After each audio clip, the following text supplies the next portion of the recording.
Matinale spéciale inondation ce matin sur France Bleu dans les deux Charentes.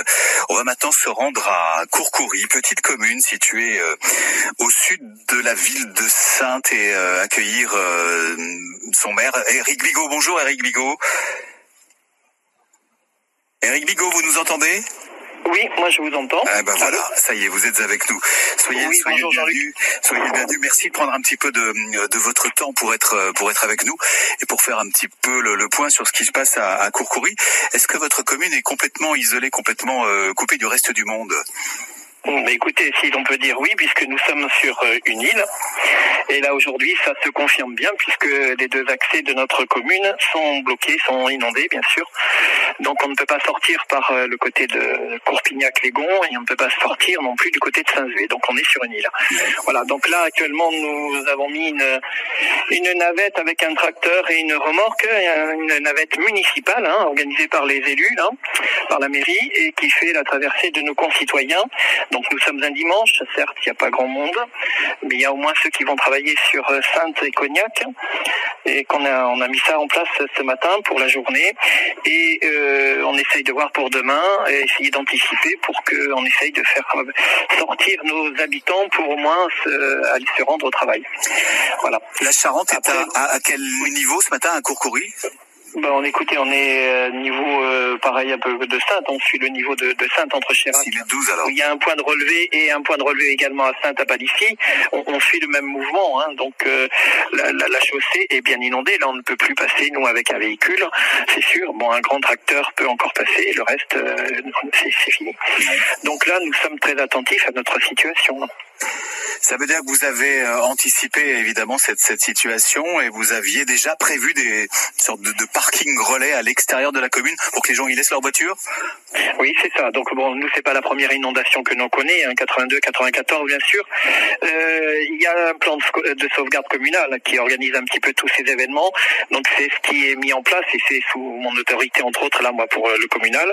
Et on a bien mis en place un parking avec des véhicules à l'extérieur côté des Gonds, Courcoury, et Courcoury bien sûr. Donc les habitants ont anticipé en laissant des véhicules de l'autre côté et également ici sur Courcoury des parkings qui ont été aménagés. Voilà. Alors comment font les habitants, les Courcourois par exemple pour acheter leur pain ce dimanche matin ? Également, là, il y a de l'anticipation puisqu'on avait communiqué en amont, toujours selon les prévisions. On communique en amont pour que les personnes aillent faire le ravitaillement avant que ça coupe. C'est ce qui a été fait. Néanmoins, donc là, on met en service à la population on va voir avec l'épicerie de Saint-Zué de Saintonge pour également faire passer de l'alimentation en bateau, on y arrive. Et à l'intérieur de la commune, on ira le distribuer. C'est la même chose pour le pain, où on est en train d'organiser des tournées de pain à l'interne. Une personne extérieure viendra nous passer le pain et voilà, et ça va se passer comme ça. Vous nous disiez, Éric Bigot, maire de Courcoury, que votre commune est une île, un îlot aujourd'hui. Il y a beaucoup de maisons qui sont touchées, impactées ?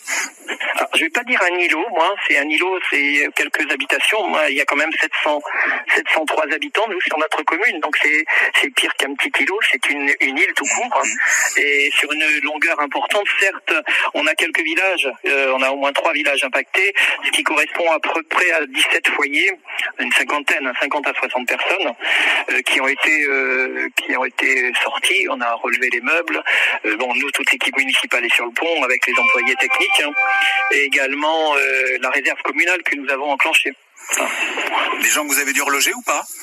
Oui, et alors ils sont relogés sur les familles, sur des propositions là d'habitants de notre commune qui ont proposé leur des logements et également les gîtes, puisqu'on a des habitants qui sont relogés actuellement là sur la commune. La solidarité a joué. Est-ce que pour la suite, Éric Bigot, vous l'envisagez comment ? Vous recherchez déjà des gens pour aider à nettoyer une fois que la Charente sera retournée dans son lit ?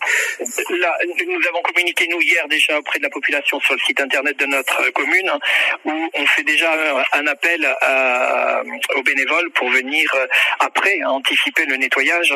Alors que ce soit hommes ou femmes, bien sûr, les deux. Les meubles, on les a bien montés, on a tout monté, mais après, dans quelques jours, il faudra nettoyer et redescendre aussi les meubles. Et là, il nous faut également des bénévoles. Donc, on en a eu là en amont. Là, maintenant, il faut attendre que la crue se baisse. Et on aura également le après qu'il faut organiser. Et nous sommes en train de voir l'organisation possible. Bon, vous avez déjà des besoins, vous pressentez des besoins qui vont se faire sentir? Ça sera surtout le besoin de remise en état. Remise en état, donc de bras et de bénévoles. Voilà, ouais. Merci beaucoup. Là, pour l'instant, des bénévoles extérieurs, on ne peut pas les accueillir, ils ne peuvent pas rentrer dans notre commune, donc c'est compliqué. Oui, remise sur la remorque et le tracteur, évidemment. C'est ça. Mais la remorque et le tracteur, c'est temporaire. Il ne faut pas qu'il y ait une hausse qui continue, sinon on ne pourra plus passer le tracteur. Voilà. Bien. Et là, on est en service avec les services d'État. J'attends qu'ils puissent me donner des solutions. Voilà, en tout cas, vous vous démenez pour vos habitants, pour les habitants de Courcoury. Éric Bigot, merci beaucoup.